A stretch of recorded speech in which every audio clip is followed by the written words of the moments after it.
Speaker 1. If you take the time to listen carefully to the words of the best rappers, people like Eminem and Jay-Z, and some of the female rappers too, like Lil' Kim and Missy Elliott, then you'll realise how good they are.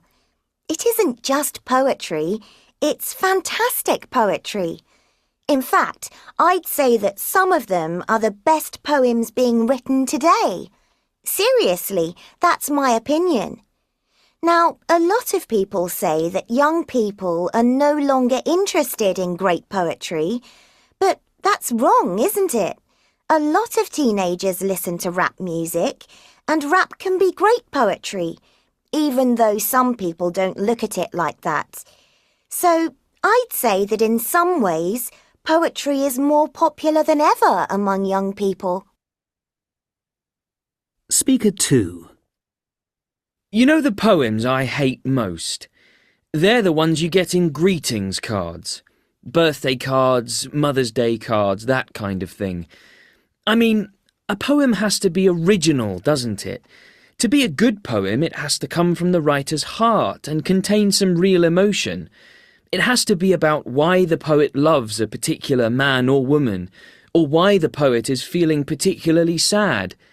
These poems in greetings cards are all the same. I hope your birthday is full of fun. You really are a wonderful son. That kind of rubbish. I suppose people actually have to spend time writing them. Imagine doing that job.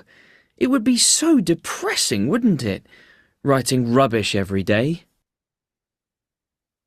Speaker 3. We've been looking at some modern poetry at school, in our English classes.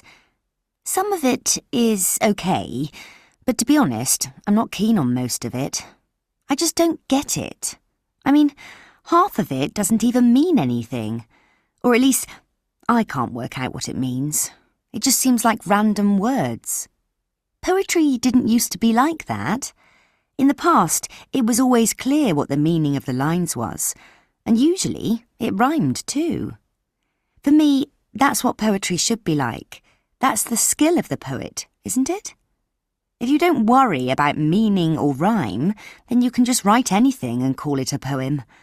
A leaf on a tree, the sun shines, water flows, life goes on. There, that's a poem. Huh.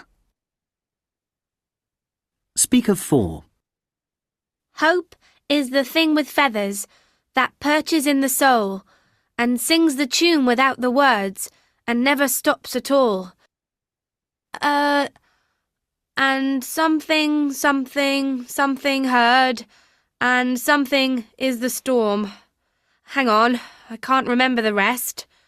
But it's one of my favourites.